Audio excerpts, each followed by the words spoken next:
ever wondered how deep the rabbit hole of corruption in Libya goes?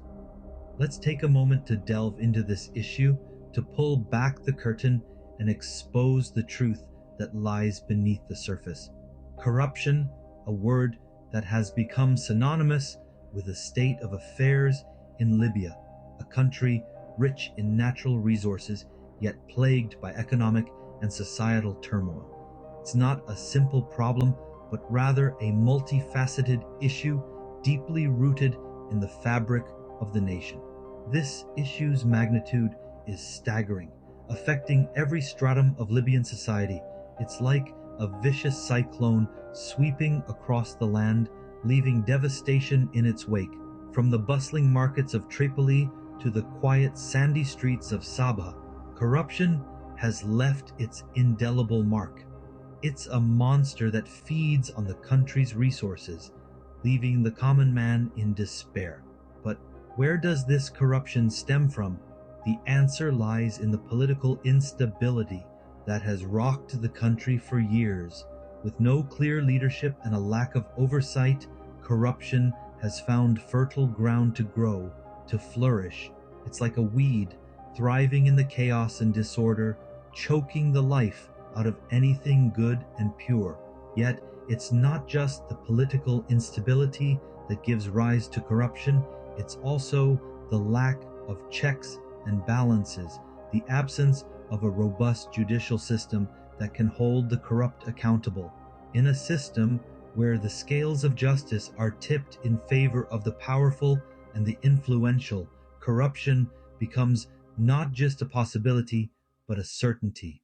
So, we find ourselves standing at the mouth of a vast, intricate web of corruption, a labyrinth that winds through the corridors of power, extending its tendrils into every nook and cranny of Libyan society. It's a daunting task, trying to untangle this web, to trace its threads back to their source. But it's a task that we must undertake if we are to bring about change. It's a complex web that we're about to unravel. Money doesn't disappear, it simply changes hands, a truth that's as old as money itself. And when it comes to corruption, this truth takes on a sinister hue. Today, we're exploring the clandestine journey of money, from public coffers to private pockets. Imagine a bustling city thriving with potential, its people eager for progress. Picture public projects designed to uplift the city, to make it a beacon of growth and prosperity. Schools to educate the young, hospitals to care for the sick, roads to connect communities. These are the promises made to the public, the promises that their hard-earned money will fund. But then, the money trail takes a detour. Instead of flowing into these projects, the funds vanish into thin air. Schools remain half-built, hospitals lack essential equipment, and roads crumble under the weight of neglect. The people are left questioning, where did the money go? The answer, unfortunately, is not as elusive as you might think. The money hasn't disappeared. It simply found its way into private pockets. The funds intended to propel a city into the future are instead fueling personal fortunes. The corruption is not always overt. It's often hidden under layers of bureaucracy and red tape, but the end result is the same: public money diverted for private gain. Let's take a specific instance. We've heard tales of public contracts awarded to companies without a competitive bidding process, or of inflated project costs that mysteriously align with a sudden swell in a public servant's bank account. These are not mere coincidences, but carefully orchestrated moves in the game of corruption. Money meant to serve the public becomes a tool for personal enrichment. The funds that were supposed to build a city instead build luxurious mansions and fill offshore accounts. But this money trail does not navigate itself. Someone is directing it, someone is benefiting from it. But who's pulling the strings? We'll delve into that in our next scene. Behind every corrupt deal, there's a puppeteer pulling the strings. Picture this: a grand puppet show where the key players are hidden in the shadows, their faces obscured, their identities shrouded in mystery. They are the unseen conductors of an orchestrated symphony of corruption, pulling the strings with precision and purpose. Meet these puppeteers, the crafty individuals who manipulate the system for their own benefit. Their roles vary, yet they all share a common trait. They thrive in a culture of impunity where accountability is as rare as a blue moon. First off, we have the deal maker. This individual is the mastermind behind the illicit transactions, the one who brings all the pieces together. They are the architects, designing blueprints of corruption that others will follow. Then there's the middleman. They act as the go-between, facilitating the exchange of illicit goods and services and ensuring that the corrupt deal goes as planned. Their role is crucial, as they provide a degree of separation between the dealmaker and the beneficiary, making it harder to trace the corruption back to its source. Finally, we have the beneficiary. This is the individual or group who profits from the corrupt deal. They are the end of the line, the ones who reap the rewards of the puppeteer's craft. These puppeteers operate in the shadows, their actions hidden from the public eye. They exploit the system, bending it to their will. The lack of accountability allows them to continue their operations unhindered. The culture of impunity shields them, making them feel invincible. But here's the thing, they are not. While they may seem untouchable, hidden in the shadows, they are not invincible. The darkness that shields them can also be their downfall, for light has a way of finding its way into the darkest of corners. Yet, the puppeteers aren't invincible. Even in darkness, there are those who dare to shine a light. In the grand labyrinthine saga of corruption, a special breed of heroes emerges. They are whistleblowers, individuals who summon immeasurable courage to expose the rot within systems, to rip away the shroud of deceit and unmask the puppeteers in the shadows. Whistleblowers are not just informants. They are the defenders of truth, the champions of justice. The journey of a whistleblower is fraught with peril. They walk a tightrope, balancing the weight of their knowledge and the risk of retribution. They face threats, intimidation, and often personal loss. Yet they press on, driven by an unwavering belief in the power of truth and the pursuit of justice. Let's delve into the annals of history, where we find numerous instances of whistleblowers making waves of change. In Libya, for example, there were those who dared to speak out, to challenge the status quo. They rattled the cages of corruption and shook the foundations of deceit. Their revelations sent shockwaves through society, triggering investigations, trials, and in some cases, the fall of seemingly invincible power structures. But let's not forget, the path of a whistleblower is a lonely one.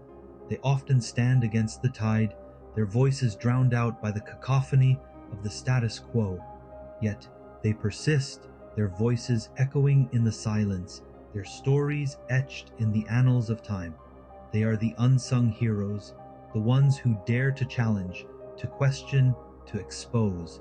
Remember, the fight against corruption is not a solo endeavor. It's a symphony of voices, a chorus of truth tellers, and every voice counts, every revelation matters. Whistleblowers are the torch bearers in this fight, illuminating the path towards a more transparent, accountable world. And sometimes the light begins to break through. Corruption is a weed, and weeding requires persistence. Like an invasive plant, corruption takes root swiftly and spreads, choking out the healthy growth of society. The fight against this menace is a relentless one, and in Libya, it's a battle fought on several fronts. The government, like a dedicated gardener, is vital in this struggle. It's their responsibility to implement policies and regulations that discourage and penalize corrupt practices. They must also foster an environment of transparency and accountability where corrupt individuals can't hide behind the shadows of bureaucracy. It's a challenging task indeed, but necessary for the health of the nation. But the government isn't alone in this fight. International bodies, like the United Nations, have a crucial role to play as well. They provide resources, expertise, and a global perspective. They can help guide Libya in its fight against corruption, offering strategies proven effective in other parts of the world. They also serve as a form of checks and balances, ensuring that the fight against corruption doesn't become a tool for political manipulation. And then there's the civil society, the everyday citizens of Libya. They're the grassroots warriors in this fight. They're the ones who feel the effects of corruption most acutely, and their voices are essential. Through peaceful protests, investigative journalism, and social activism, they bring attention to instances of corruption and apply pressure on the authorities to act.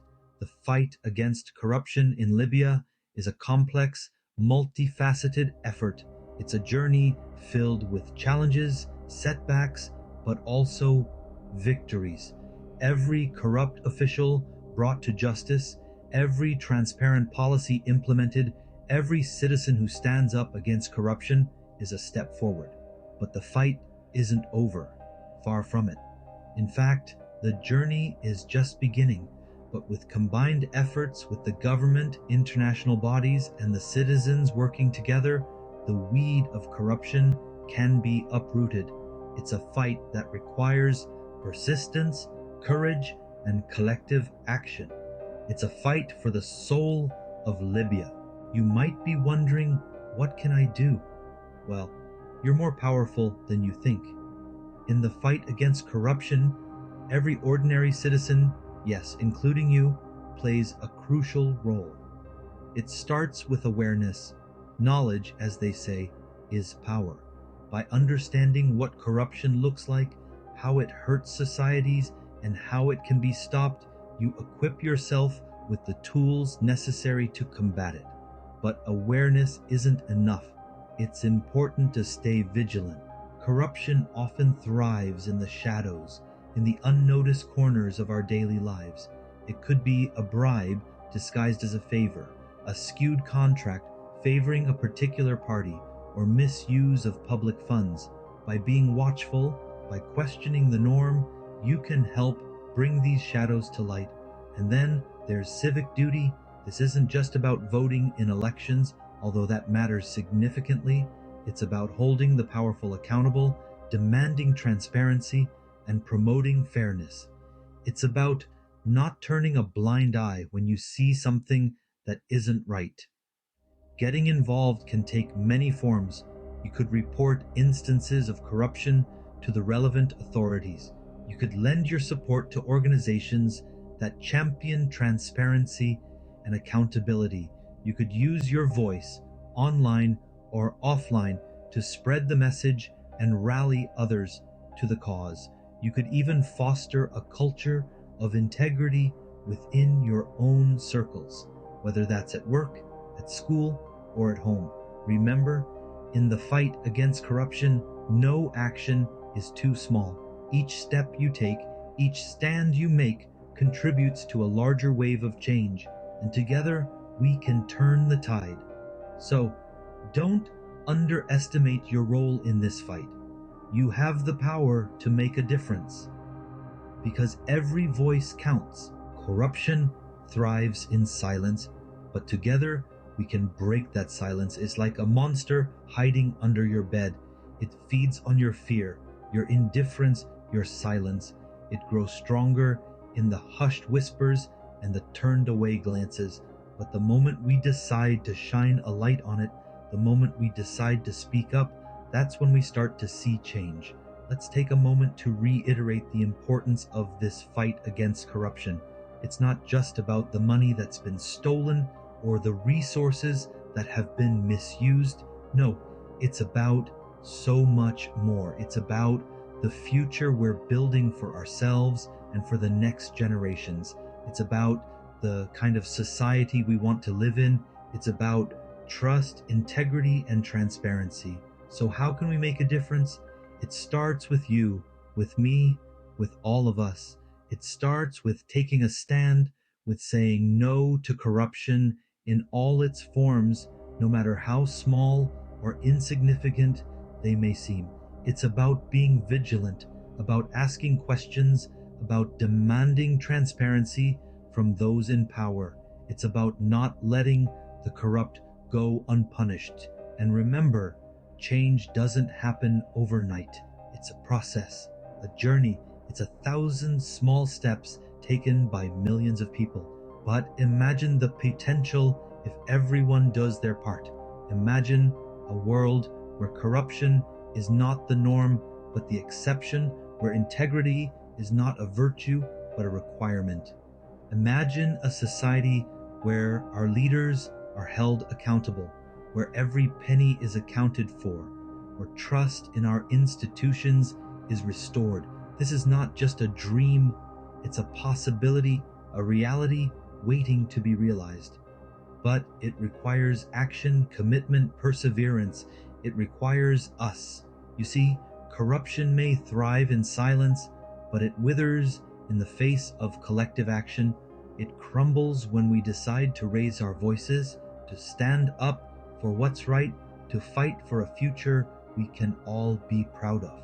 So, will you lend your voice to the chorus against corruption?